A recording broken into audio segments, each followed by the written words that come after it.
to Mobile County Garage 4. Today we're going to be talking about maintaining the brakes on the front of your vehicle.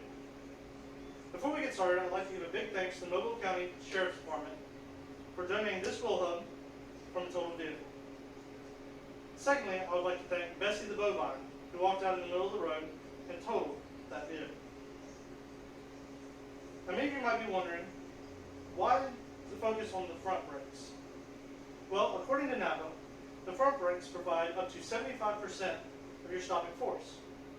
That makes them pretty important.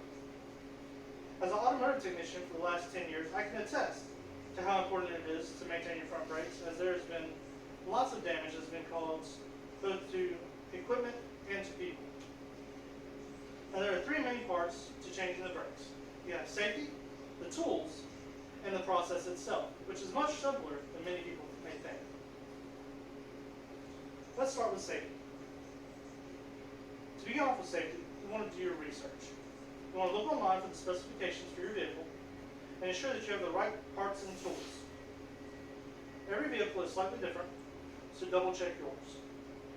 If you can, check YouTube and see if someone else has already done this job on a vehicle similar to yours. That way you can see how it's done for your specific case. Next will be PPE, or personal protective equipment, which will include gloves to help protect you from the chemicals and brake dust, which if you get them under your nails are 10 times more toxic than if you had actually eaten them. Next would be safety glasses to keep you from getting that in your eyes. Lastly, in safety, is to secure the vehicle. You want to make sure you jack it up with, keep it jacked up with a jack stand so that it can't fall on you while you're working on it. Next would be the tools needed.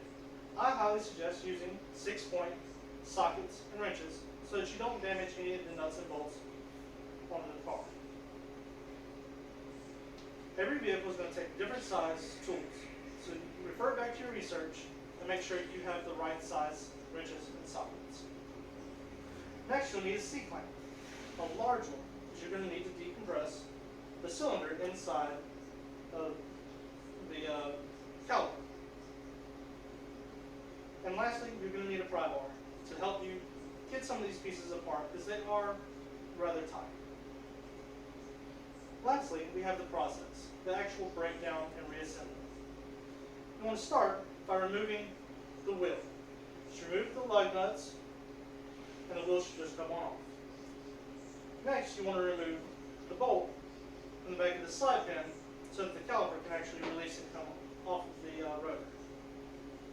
After that, there's 2 more bolts in the back to remove this mounting bracket, and once you have that off, the rotor should just fall off. It really is that simple.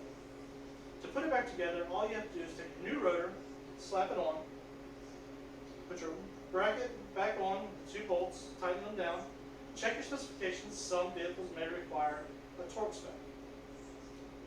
Next, you want to decompress the cylinder inside of the caliper with a C-clamp and reinstall your new brake pads.